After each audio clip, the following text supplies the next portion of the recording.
Welcome back to Soapbox Speakers, otherwise known as Happy Not 10th Podcast.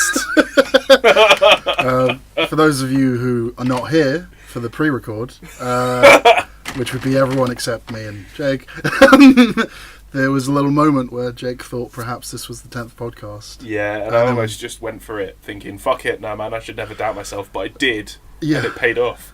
So you should always doubt yourselves, people. Always doubt yourselves. If you're Jake. Or just add that caveat. Just you. If you're you know who I'm talking about. You. Okay, should we jump straight into one of my points? Because I made points. You did make points. I just want to add before we get on to that I'm currently going through some major league withdrawal. I had a heroin addiction and I'm getting under. No. It's nicotine. I'm going I wasn't even surprised. But I was just like, yeah, heroin, yeah, sure, whatever. I'm going through some major nicotine withdrawal.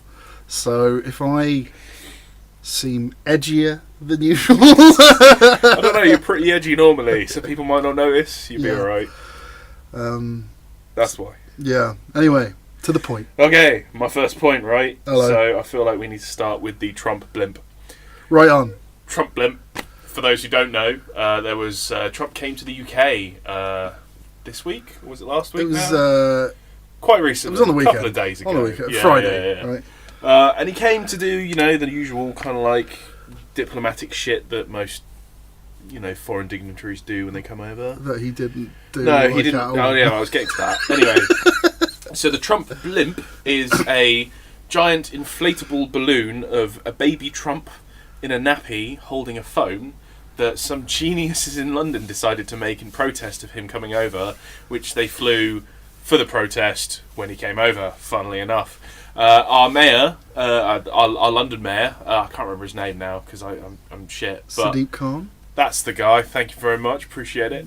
He let it go ahead. They asked permission and he said yes, and he got a lot of flack for that, but he was like, hey, it's not for me to deny freedom of speech, so... Can I just chime in here? Yeah. Because, I think there's a bit of a misnomer here. Right? Because when people say Sadiq Khan allowed it, it conjures up images of of him attending a meeting where he is shown a flipboard and a graphic of what the balloon will look like, and there's a whole team with him that's well, this is going to lead to this level of public exposure and this is how it's going to... That is not what happened, okay? It was literally this is within the law.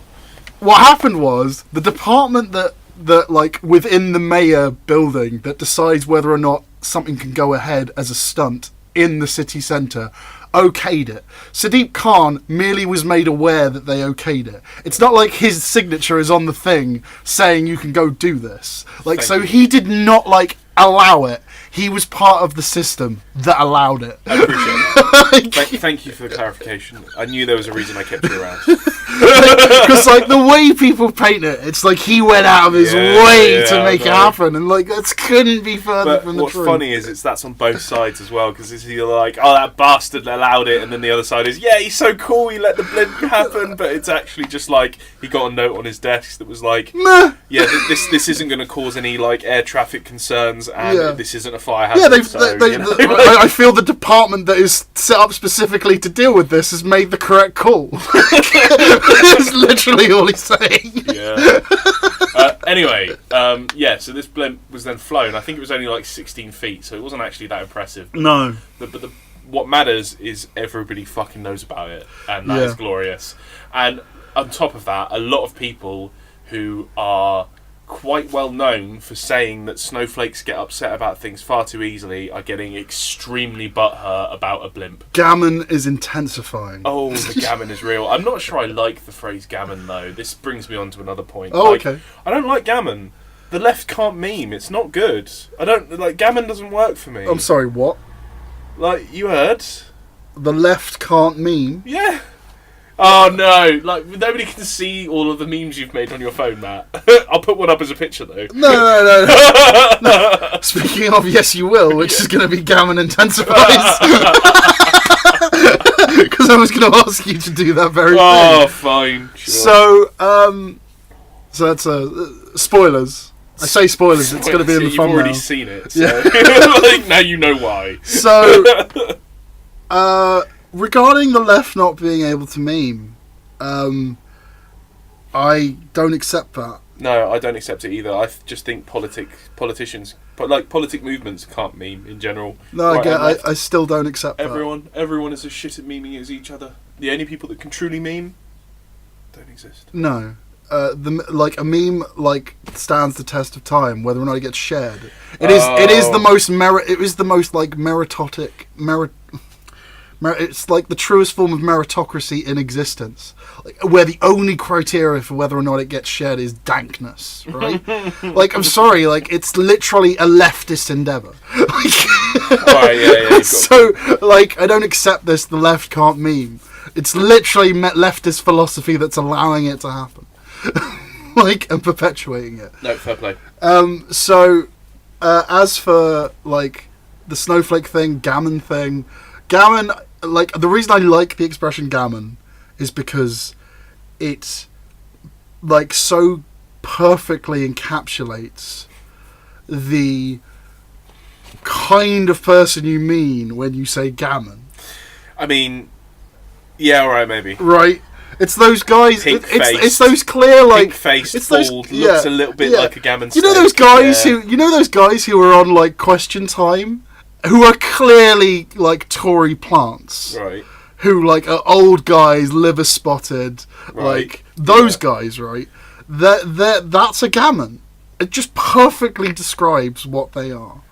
I get you. Right? I get you. So I like the expression gammon. No, that's okay. You're allowed to like it. Mm. And to be honest, you kind of convinced me a little bit. I'm going to give it some more time to settle. Yeah. I'm just going to use it a bit more, maybe throw it into the conversation now and then, out of the blue. I'm just going to be like, hey, Mum, how's it going? Gammon! And there was an interesting moment. Speaking of, there was... It's not what I can really go for right now. Well... Big gammon! Do you know that... You know that guy... Who was videoed at the Free Tommy rally on Saturday? Oh, mate! And was really... Let's talk about that. Yeah, right. Okay. You do background. All right. Okay. There is a point to this whole gammon thing because all right. You worried about this last time. Just don't worry. No, you're closer now, so you'll be louder. I know. All right. Okay. So there was a video that was filmed by a journalist who worked for Al Jazeera. And her cameraman were at the Free Tommy rally outside. I forget where it started, and I forget where it's filmed, but it was outside Whitehall, I think, because it ended. The Free Tommy march ended at outside Whitehall. So they're at Whitehall, and this guy comes over in shades. Quite a heavy set guy. Yeah. Proper gammon. Oh, so gammon. Right? So gammon. And starts asking who they're with. And she says, we're with Al Jazeera. Well, first of all, she doesn't understand what he means when he says, who are you with? Oh, because that could mean anything. Yeah. And she's like, what, do you mean who we're here filming on behalf? And he was like, yeah. And she's like, Al Jazeera TV. Now, if you don't know, Al Jazeera TV is now banned in the UK. I think. Was that RT? No, it's Al Jazeera TV, I think. I swear Al Jazeera. What was it? What, Al Jazeera? Yeah. It's a Saudi-backed television company. Ooh. In much the same way that RT is like a Russian government-backed television company. Fuck. But the way it's set up, the version of Al Jazeera that you see here is very different from the version of Al Jazeera that is like more prominent in the Middle East, right? Right. First of all, because it's in English speaking. It's like the European division, and the way it's financed and structured is very different. So you can, it's no more a propaganda machine than the BBC. I'll put it that way. Right? BBC is state owned, or at least state funded. So also been sued. Yeah. Recently. But anyway, so this guy says all this, and then and then he says something worse to the effect of, "Oh, so you're Muslim backed?" And she's like, what do you mean by that? Because obviously, what does that mean by Muslim backed? We're financed purely by Muslims? I'm not sure. I've not seen our accounts. So she is very polite about the whole thing. Sorry, I don't understand the question. And then he's like, are you fucking stupid? It's he chimes back you're Muslim backed. And she's like, okay. And then he like gets really frustrated, goes quiet, and then out of nowhere, just proper like shouts in her face, "You're a fucking slag, you know that," and then fucking waddles off, right?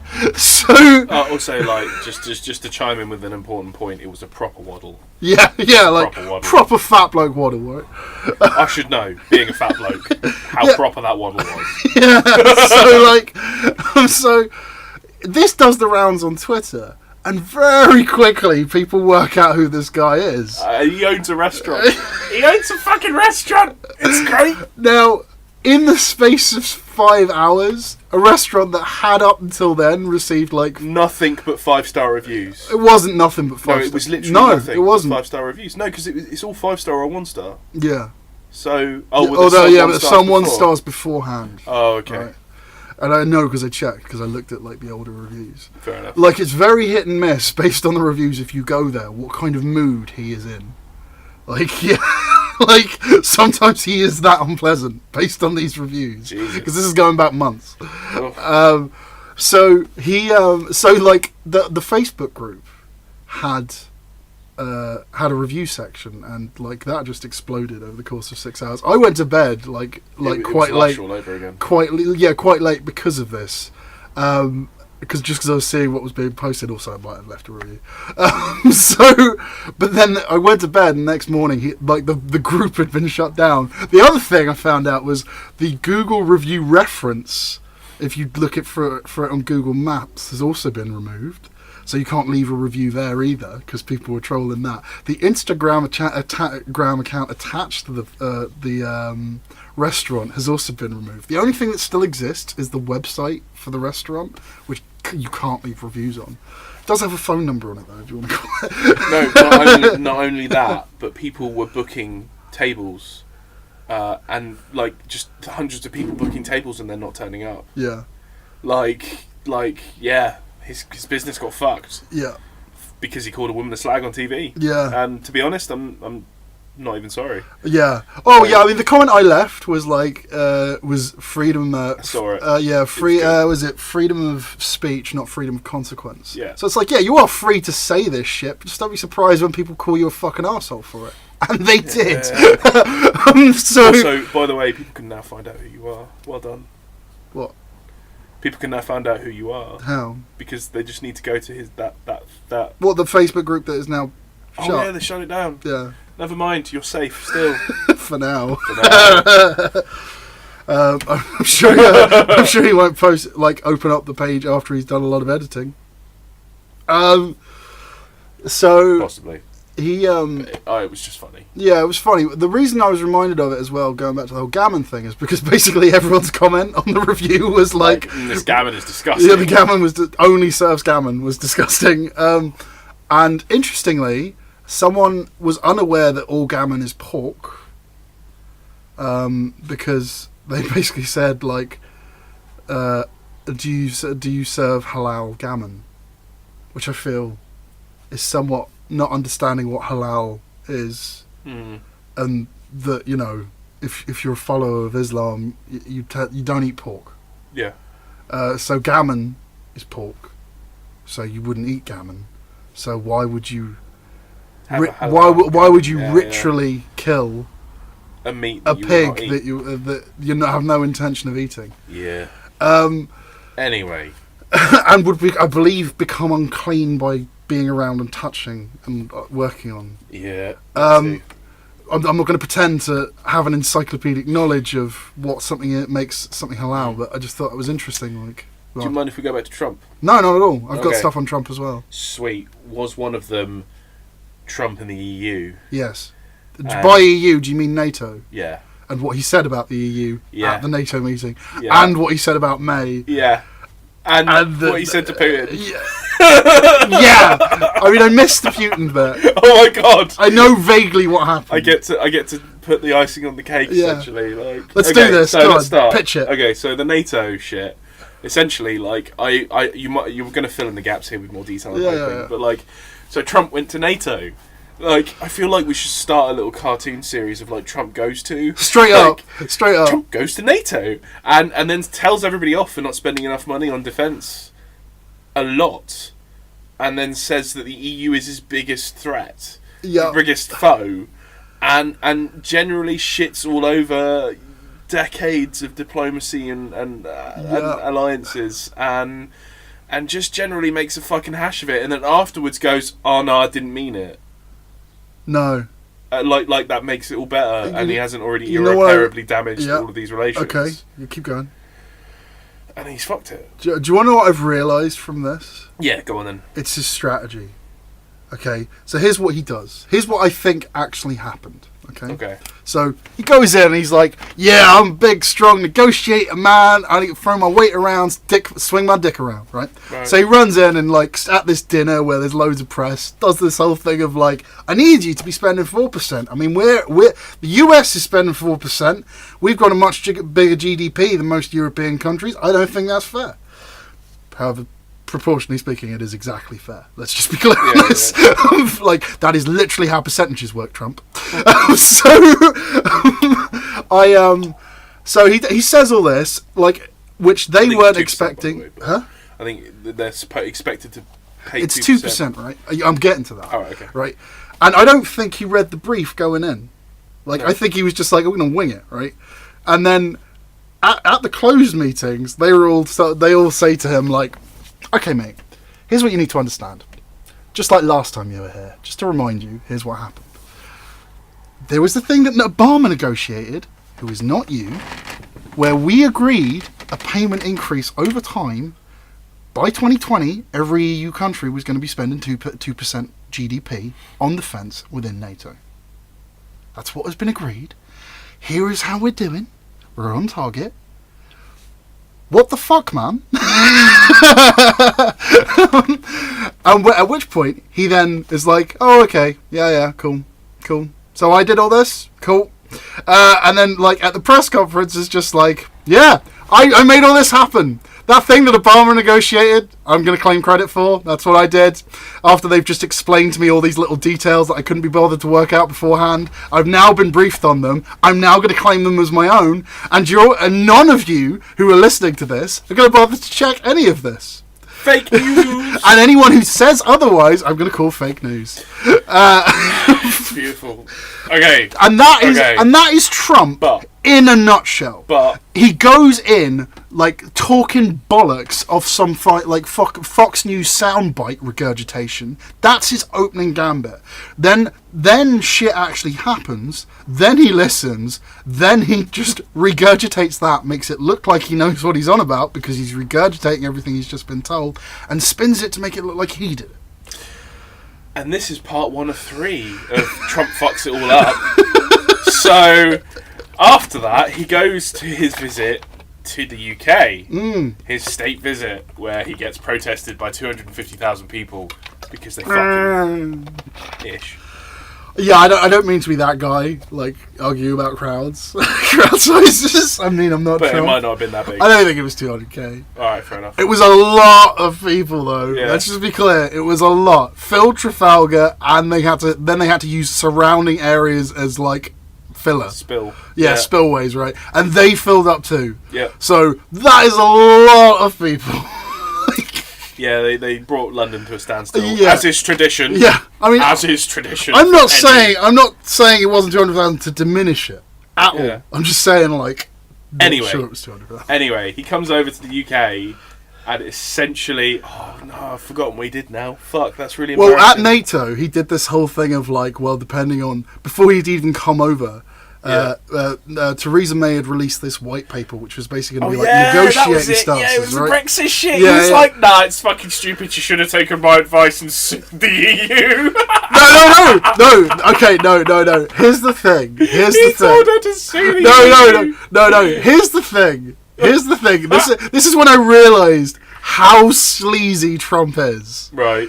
Because he is so obvious about it. Because here's what happened.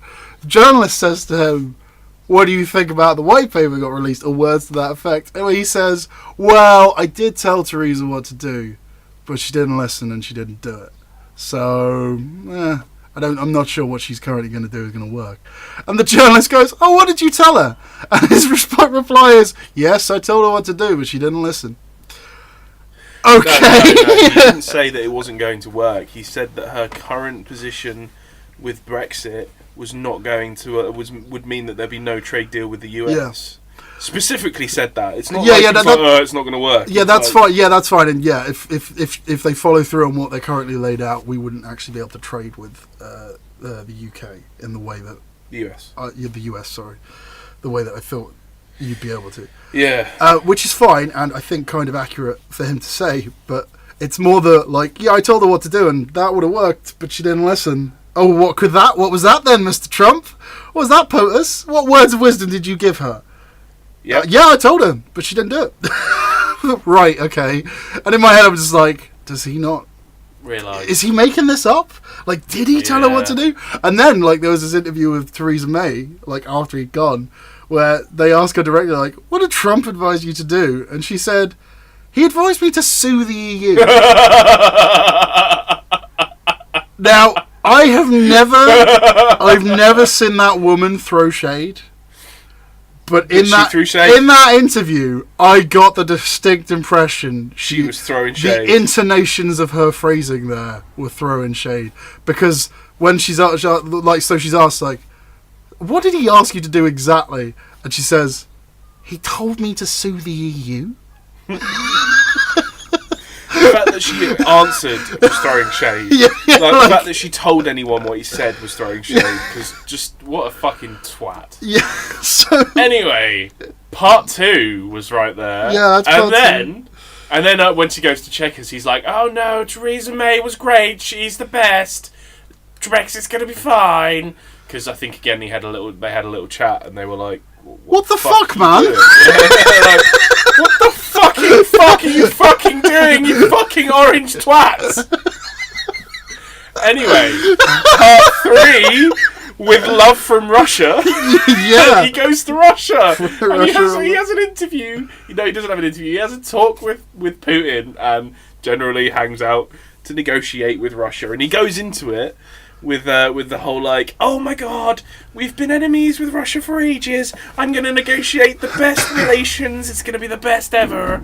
And essentially goes to Russia, sits down with Putin, and goes, yes, I don't see there being any reason that you would have interfered with our election and you didn't do it. Which directly contradicts his entire intelligence agency. So, like, you literally just went, the intelligence agency of the US were wrong. Don't worry, Putin. I got you. Right. We cool, right? We cool? Yeah. and then later again has to be like, no, I didn't mean that. Sorry. No, at which point, Trump had a meeting, I presume, with someone within the CIA. And they went. Who literally went. And they went. Dude, what the fuck? Like, I shouldn't say this, but I will have you killed. Like, if you keep doing this... Like, we legit have this as a countermeasure. Have you seen all the photos of Trump waiting to see the Queen? Which I don't think actually happened. Like, did it happen? He did meet the Queen, yeah. Are there photos? There's photos, yeah. Oh, God. There was this thing of, like, him blocking her. What? As they were walking. What? At a parade. But in reality, I just think he had no fucking clue what he was doing. Yeah, probably. Like, so they were meant to walk together as a pair along, like, the Royal Queen's Guards. Right. Who are on, like... What's the word? Parade to attention shit. Standing right? to attention. Yeah, right. Yeah. There's a name for when the Queen does this. Yeah. And, like, so she's, like, saying to Trump, like, yeah, start walking on the left side. Can't start walking. And he starts walking and he starts drifting right, like, in front of her. And then just stops and doesn't even bother just turning around. It's a really funny video. Like, he clearly has no fucking clue what he's supposed to be doing. And the Queen is doing her best to just be like, look, like, I've had 2 hips replaced, man. This is fucking me off now. Get the fuck out of the way. I mean, like, I don't give a fuck about the royal family. Yeah, I just think, like, I'm not being like saying, but like, it is amusing. However, having to deal with Trump, I do feel a little bit of pity for them now. Like, I mean, like, I might not take the money anymore if it means I have to deal with Trump in that way and not call him a cunt. It's like, there was a question I did ask actually as a joke on that politics group, which is like, do we feel that the royal family earned their money today? Because I'm torn. I'm not. Still no. Still no. Okay.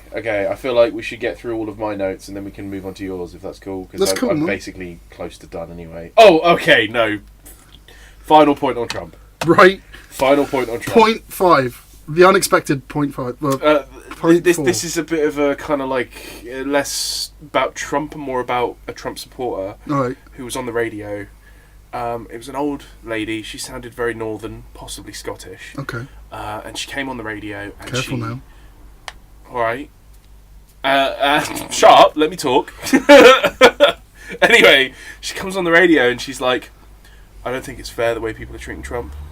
I think he's doing a great job. I think he's doing really well. I think he's working for the people. If he was in charge of the UK, he'd be doing a much better job right now. And he'd have already had Brexit sorted. And he's just generally great. And then they had this other person on the radio who was an American in Texas. And he was like, the fuck are you talking about? Like, no. Listen, lady. No. No, he essentially laid out a load of points where he was like, I don't know where you're getting this from, but like Trump is not doing well. Like, he's not doing a good job. I've seen the division and the racism and that is now normalised that he's causing. Yeah. It's bad. It's really bad. He's not doing well. And this woman goes, and I am quoting her here, Trump is the anointed of God. Yes. He is the chosen one. Yes. He is here to lead us through the end times. Yes. Yeah. And I was like, oh my god, Yep. she's fucking crazy. And she just went on and on. She was like, yeah, Trump is the chosen one. Trump is the Messiah to lead us through the end times. And I was like, look, if Trump's leading us through the end times, I'll go to hell now. Can I drop some bombs on you? Yeah, go on then. You know when I told you I was raised born again Christian? Right. That's the kind of shit I was taught.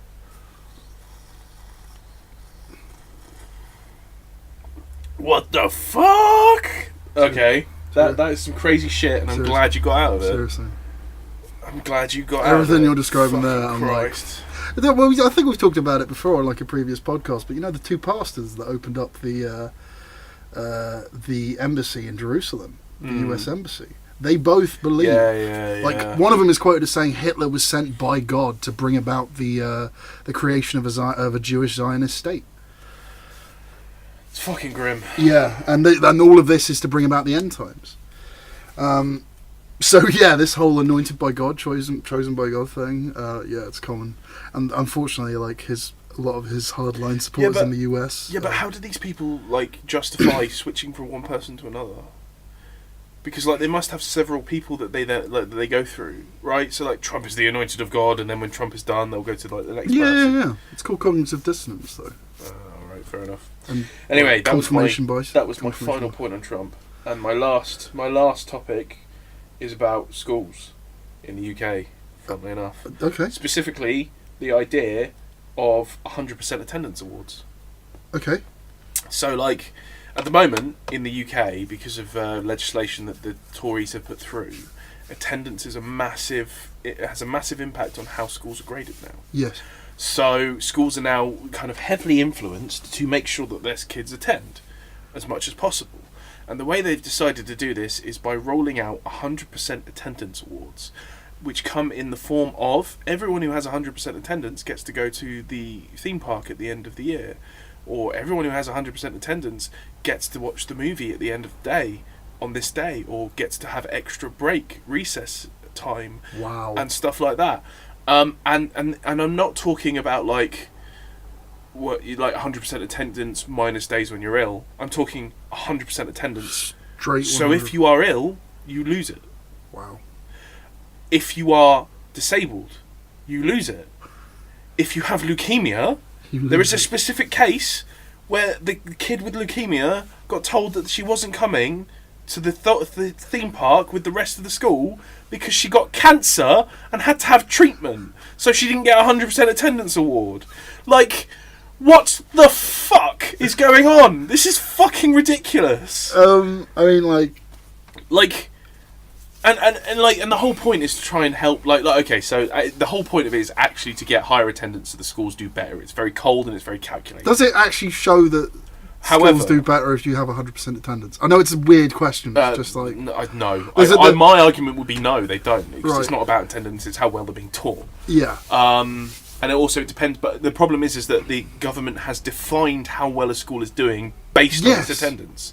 So, but I'm literally I'm querying the merit of that as a metric. Oh yeah, 100%. Not the issues that this has brought about. How do your kids think?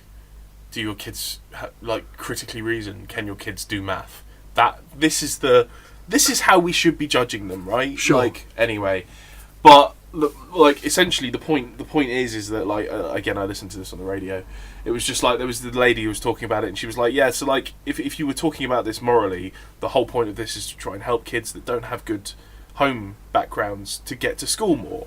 However, it's not going to help anyone who's got 80% attendance or 75% attendance, because they missed one day and they've lost it, right? Yeah. But if you had rewards for 95% attendance or 90% attendance, or graded, so the better you do, the more you get. Or if you have allowances for being ill. I was going to say my idea of a reward for 100%, if you're doing your A levels and you get 100% attendance, you get free uni tuition. I'm okay with that. No, that's not going to happen. As a reward goes, that would... It still shouldn't be for 100% attendance. That would legit incentivise me to go.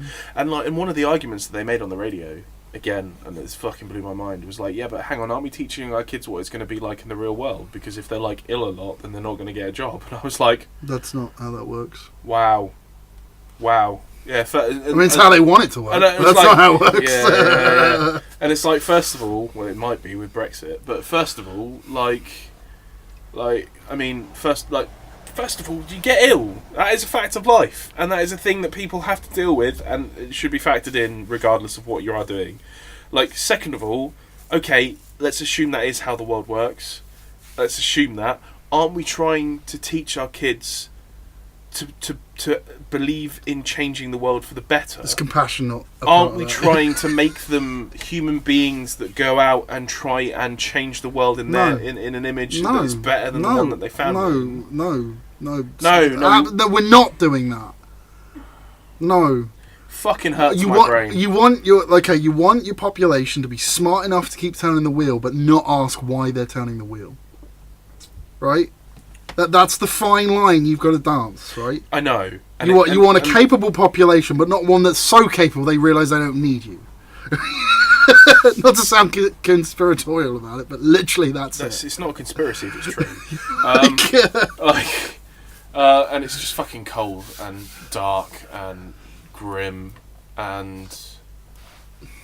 just going to try and change it one step at a time, But it's... No, I completely support that as a goal. I'm just you are fighting against the machine. You are fighting against the machine that has had 2,000 years of refining its methodology and is pretty damn good at it.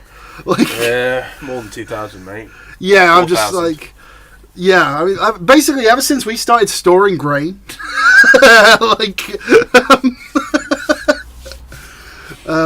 it's you've started to have weird power divides. We can break free. Maybe, if we're lucky. Anyway, that was my final point. I'm all done. Let's have a listen to some of yours. Those were some good points, man. Oh, thanks, buddy. I like it. I did some research for once because I didn't want to let you down. You did. Labour is ahead in the polls.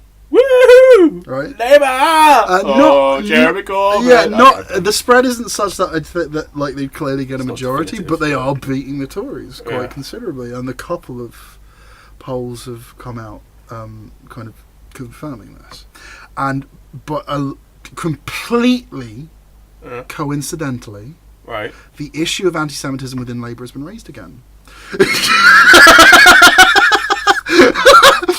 Now.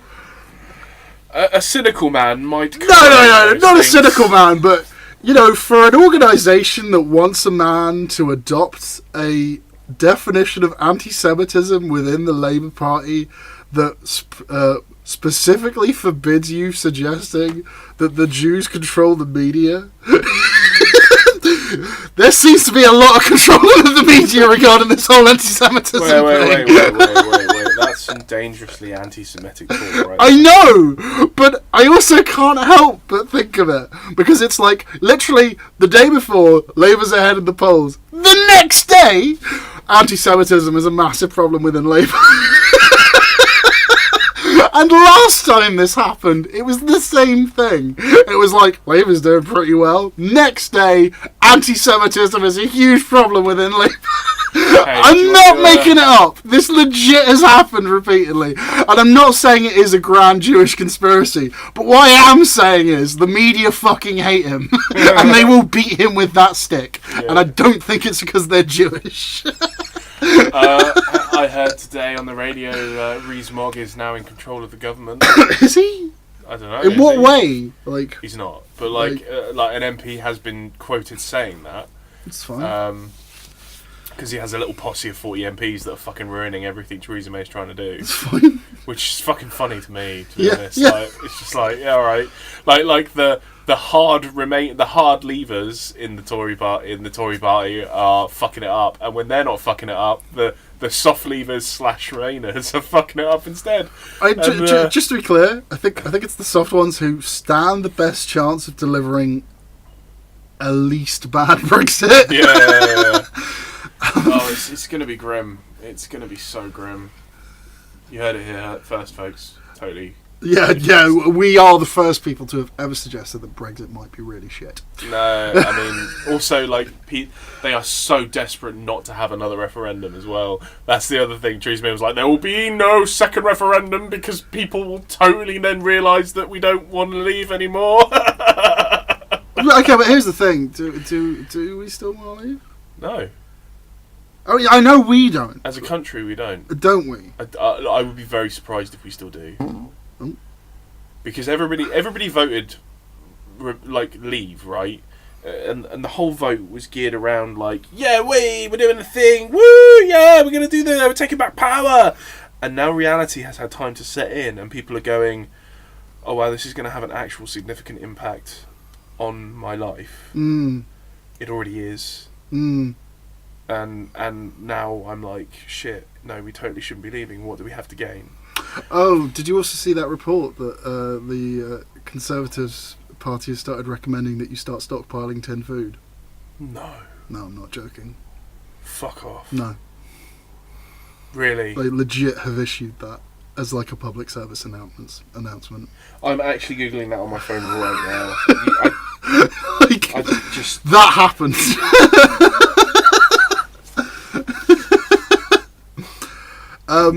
Yeah, so I mean, I don't know. Like, there's still a lot of kind of hardliners. I think the other thing that I think might become a factor is like I say it might become a factor. It's just one of the things I've heard in response to the claim of like what will happen if there's another referendum and that says let's not do it.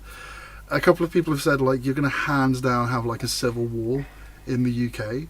No. And like. Yeah, my reaction to that is like no. And also I saw footage from the Free Tommy March. Like, if those are the people on the side of the Civil War, I think I'll be fine. I think I'm gonna win. Yeah. Actually, no, never underestimate like on that. I'm gonna have to disagree with you purely because when it comes to just like brutality and viciousness, it doesn't matter how smart you are. Let me just be clear by that. What I mean when I say that. Yeah. I think I'll be fine. What I actually meant to say by that is I think we'll be fine. What? That's not me. As in, we as a country will deal with that uprising. What I do not mean by that. No military. This is the other thing. Like, we have no military at the moment. It's gone. It's been cut to the bone, right? So, like, we are actually an extremely vulnerable nation that are deciding to leave the body of countries specifically designed to protect us. Like. There is literally going to be nothing stopping a country just coming over and bending us over and fucking us in the arse. Which is precisely what Trump is trying to do. Yeah. Like, if we make a hash of Brexit, that special deal is going to be whatever the fuck is good for America. Yep. Because we are going to be too desperate to say no. Yep. And, like, I think of... Like, I don't know what... Like, a part of me really hopes this is the game Theresa's playing. I really hope behind closed doors, Theresa's saying, look, we've got a Brexit negotiation to do. Unfortunately, Trump is president. So, I don't know what he's going to do. So, and hopefully he doesn't get re-elected. But in the meantime, we do have to negotiate Brexit. So, I'd rather side with the EU than rely on him.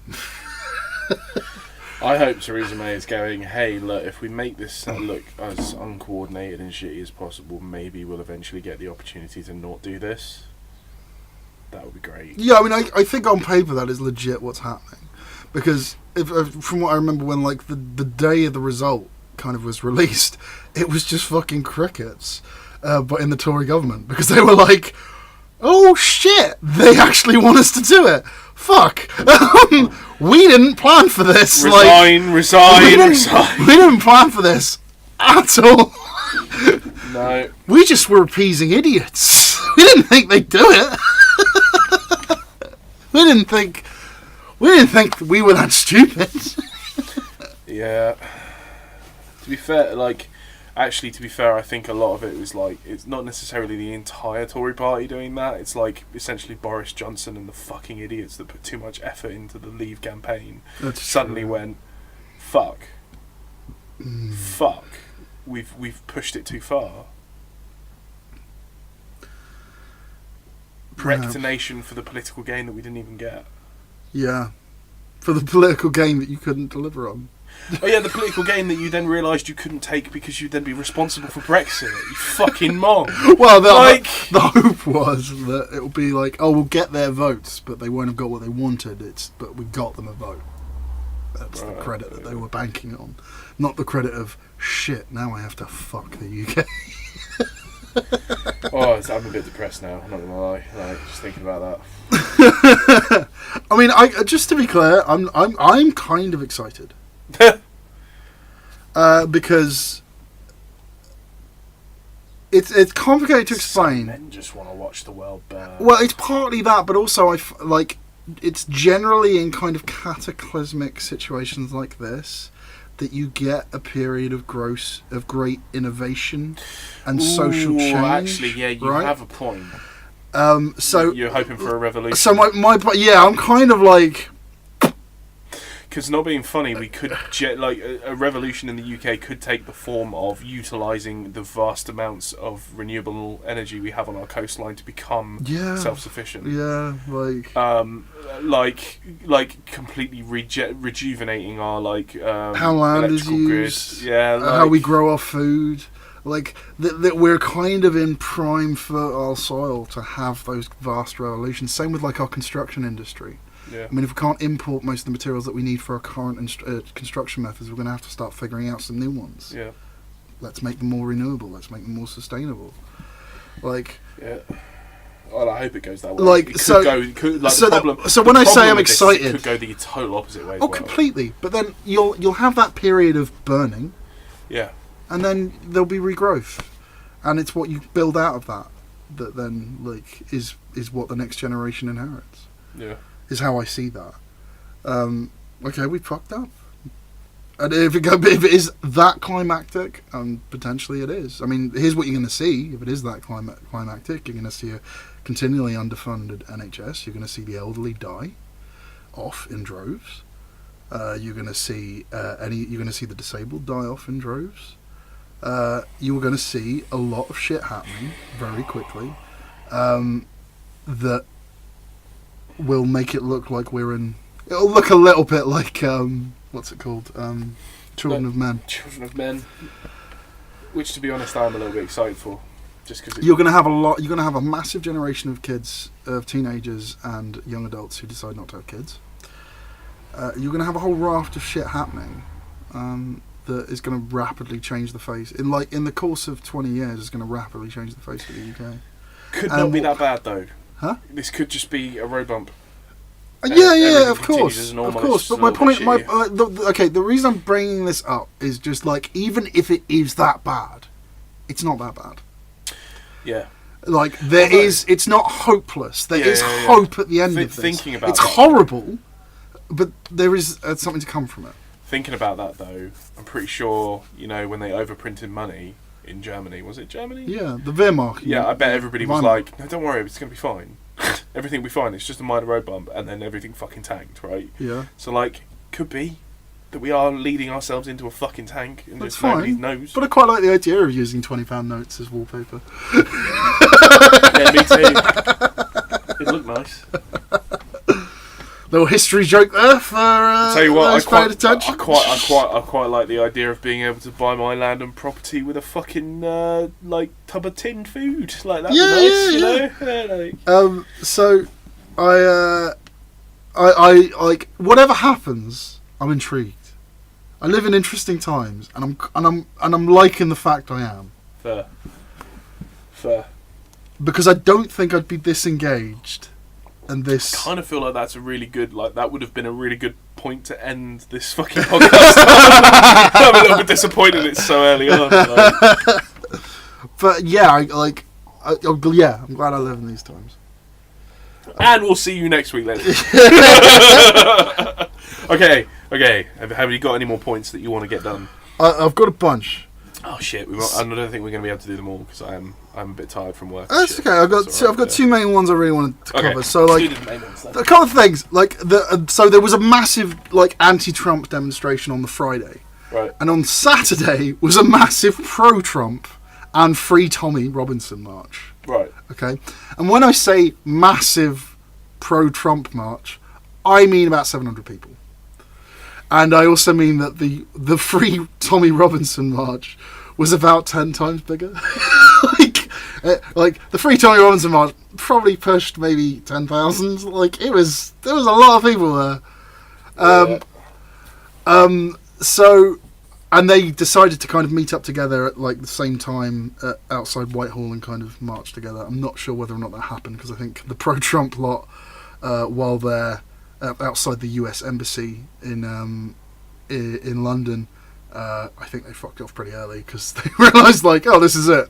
I saw Kyrgyzstan flags flying in the pro-Trump march, so I'm assuming maybe Sargon of Akkad was probably there. What a prick. Yeah, there was some wonderful little live feeds that I saw, and I was just like, yeah, I'm not surprised. Like, because first of all, like, you could say that you're pro-Trump, but I guarantee whoever says that does not have the follow-through to get themselves to London, put together a placard, and actually do something. Do the thing. Right? Whereas if you hate Trump... Yeah, you probably have got the energy. Do. Yeah. There were people that I was not expecting to go to that fucking march. Jeremy fucking Corbyn went to Trafalgar Square and addressed the crowd. Jeremy Corbyn. Yeah. Now, not being... Everybody keeps saying they don't like Jeremy Corbyn. And I'm like, how can you not like this him? man? Look at what he does. Oh. I do want to see that, like, because, like, what would he do if he was Prime Minister right now and he had Trump? Right, because I firmly believe that it would be like that Love Actually moment with Hugh Grant, where he'd just be like, well, actually, I don't think that this is a particularly special relationship, and if it is, it's an abusive one, and I'm kind of questioning why we're together.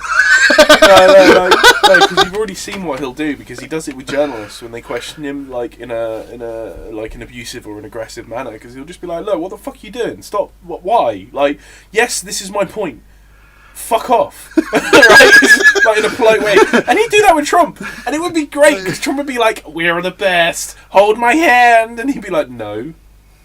Sorry, I'm British. We're adults here. I don't do that.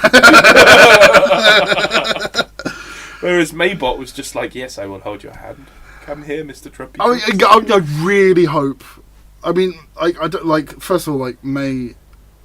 This is the other thing that occurred to me. Is it not a little bit sad that the only two prime ministers that have been women in this country have both been Tory? Is that not a little bit unfortunate? And do you know why? Because I think you think it's like tokenism. No, do you know why? What? Do you know why?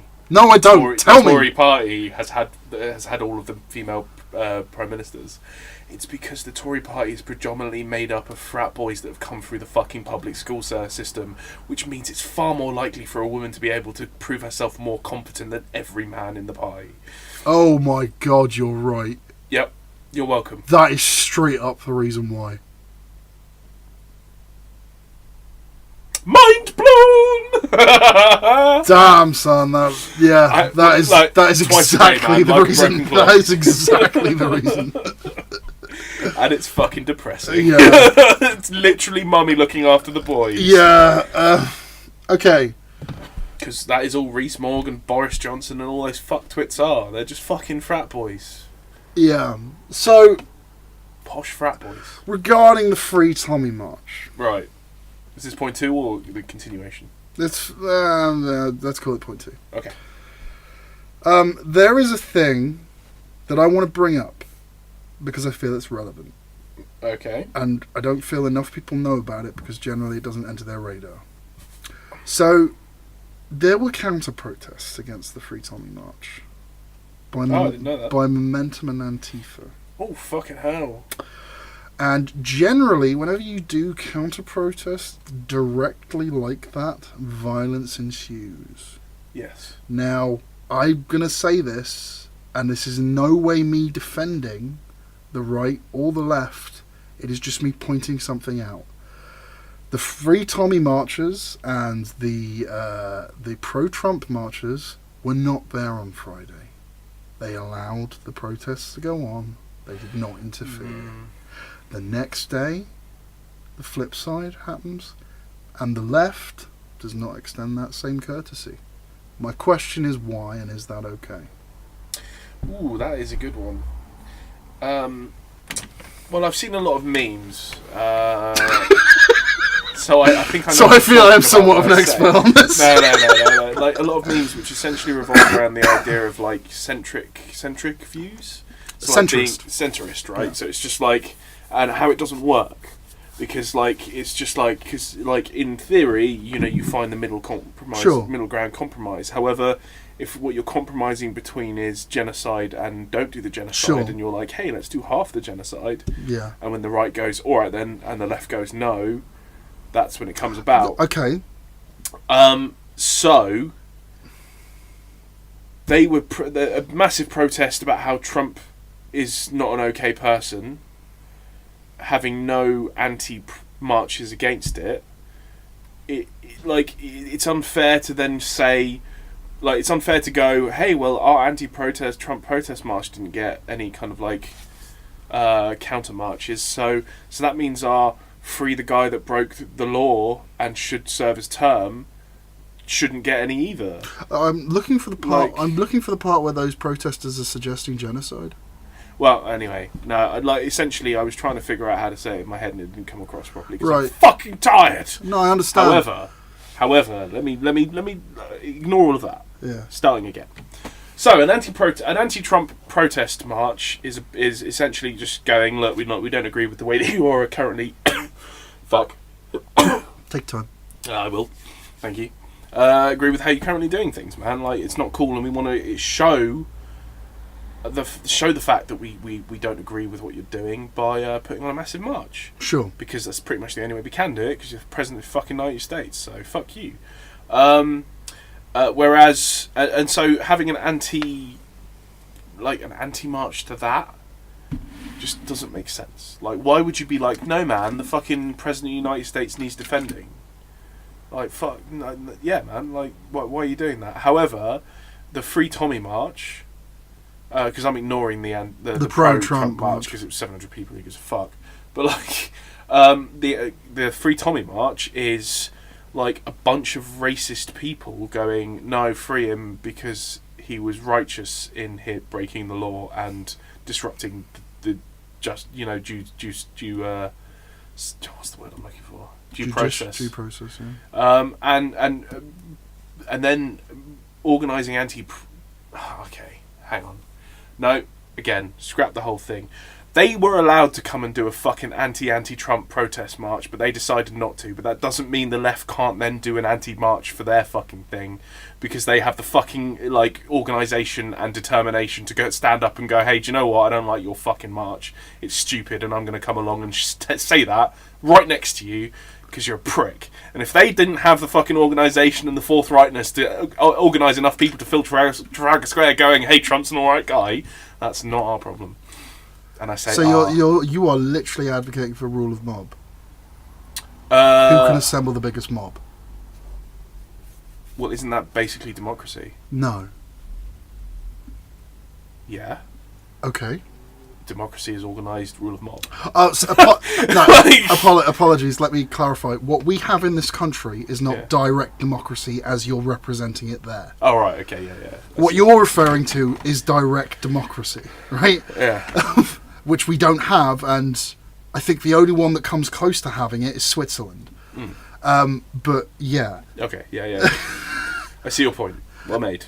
Okay, but other than that, you are kind of that is kind of an advocation for mob rule when it comes to, well, we don't like it enough, and because we were able to organise that, not necessarily mob rule. It's just on whether or not it's like. Okay, so I'll put it like this: you would be fine if during on Friday when they had the anti-Trump marches, there was a massive pro-Trump march that marched right next to them, and meant that there were 400,000 people in London on various protests, and you would be fine with that, okay, because that is insane. Like, that is straight up how you get full-blown riots, right? Yeah. Now, sometimes you just gotta have a little riot. The real reason I bring this up, right? Because I have an ulterior motive for this. It's because I want to share a story with you. About how Antifa and anti-fash. Yeah. The kind of people who are within that movement are also despicable people. No. Oh. That's the philosophy that they have taken from anti-capitalist movements of the 90s and early 2000s. And I want to take this opportunity to bring up a term used within these organisations. Okay. It's called mixed tactics. And what it is have two protests. The first protest, completely legit. There's no, like, you're there just to march, to wave some placards around, and to, like, say what your beef is, right? The second one is there to cause grief. The second one is there to harass police, to start fires, to throw smoke grenades, to smoke fires, and generally cause chaos. The rebel types, right? These guys also tend to be, like, the true hardline believers, like. These are the guys who, like, chain themselves to bulldozers, like, to save forests. All right, okay. These guys, they are using mixed tactics, and the thing is, the other lot don't even know that they exist. Don't even know they're one of the tactics. Yeah, right. Because they're not high up enough in the how woke they are. Like, seriously, right? This is how they compartmentalize this shit. I've met these people, right? And I know, right? But I'm saying all this because I think this needs to be said. Oh, okay. Yeah. So, no, I suddenly forgot we're on a podcast. Yeah.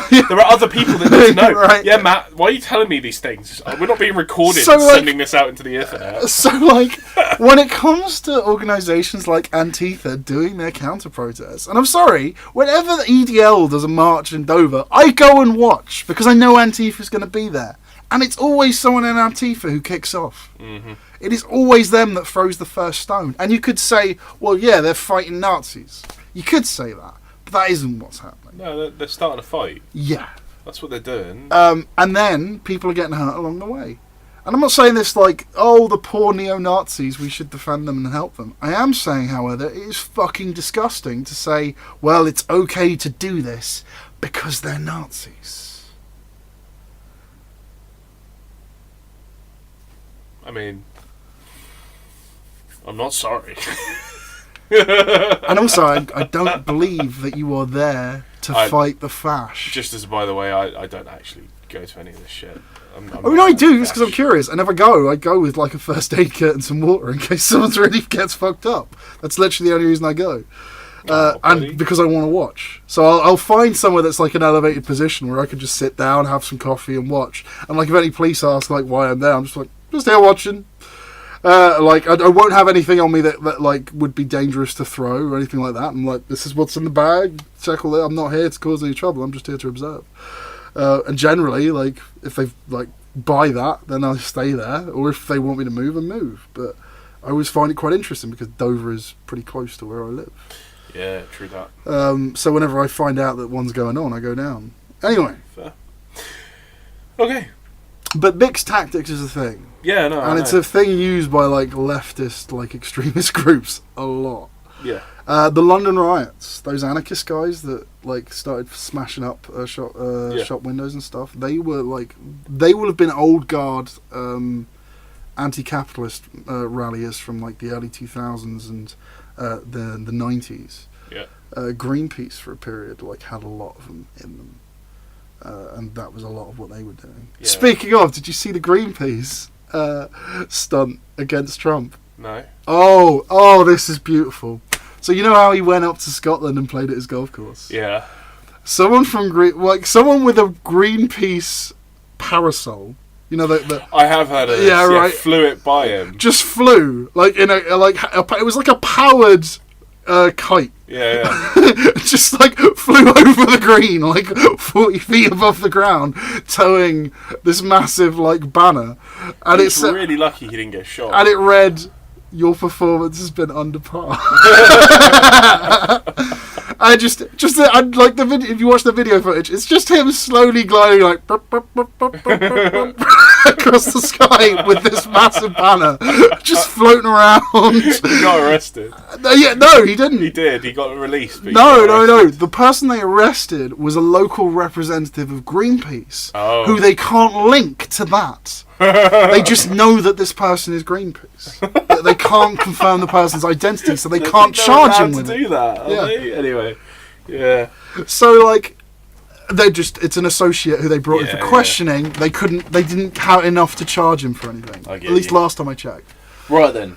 But the footage, the amazing footage that you get to see is as this is happening, the security team like basically bundling around Trump, trying to drag him into a hotel, like indoors, away from this, because heaven forbid he sees the banner, because like they're treating it as a security. Yeah, they're treating it. They thought he was going to get bombed or some shit. Well, no, they. I don't think that they thought that. But that is the protocol. Yeah. Like, anything unexpected, you immediately do this. Yeah. I don't think any one of them was like, yeah, this is a legitimate threat. Because if they had thought it was a legitimate threat, like you say, they would have just shot it. Depending on the range. Anyway, yeah, fun times. So, I'm kind of ready to call it. Okay. If you are. Yeah, I'm good. Didn't even talk about the show that I watched. It was great. No. It was nice that you asked permission. What was the show called? The Terror. The Terror, okay. It's a TV series. I think it's only got one season at the moment. And it's a fictional representation of a 1800s expedition to try and find the pathway in the Arctic. Oh, sorry. God, okay. And it is fucking brutal. The British expedition. Obviously. Yeah. And it includes... Is it based on the first one? Where like 3 guys come back 4 years later. Oh God. Okay. No. It's implied that somebody has already tried. Oh, okay. Come back, having killed. That is disgusting. Oh, fucking hell. That is a hell of a fart, man. Jesus Christ. Knocked me straight out of my fucking train of thought. And on that note, I'm potent. Final thoughts. Matt's potent. I'm ripe. Matt shouldn't eat cheese. But yeah, no, it was a really good show. It was really interesting. It had a ton of really good actors in it, and it was just everything about it was perfectly done. Has all sorts of different weird kind of like plot lines and like little tangents that you just fucking great. On point, yeah. Yeah, and like no frame is wasted, sort of kind of TV series. Impressive. You know, like there's a particular character that through it is kind of like you kind of get a weird vibe from him. Like you get introduced to him because he gets caught buggering somebody in the hold, right. An officer, and he throughout the TV series has one of the best character arcs I have ever seen, and it is just glorious right up until the end. You're just like, you can't stop watching, but you really wanna. You're just like, what is going on? What the fuck? And it's just like, essentially, it's kind of on par with like watching Trump get elected. Like, you're just like, what is going on? I don't know how this is happening, but it's happened. Oh my god. Anyway, yeah, worth a watch. I will totally put it. I've got it on my laptop. I can leave it here if you've got a USB. I'll find it. Cool. Anyway, yeah, legally, that's my thing. That's my thing. And now I'm done. Final thoughts. There's final thoughts are that Trump is a dick.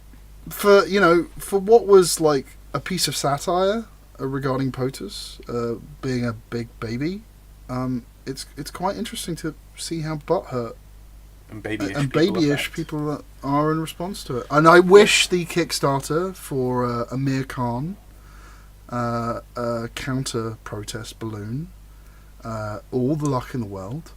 But last time I checked, it wasn't actually on Kickstarter. It was on one of those unregulated fundraising sites, and the money has kind of disappeared. So, what's that phrase I like regarding scams? It's immoral to let a sucker keep his money. Those who voted Trump and leave, you've got exactly what you deserved.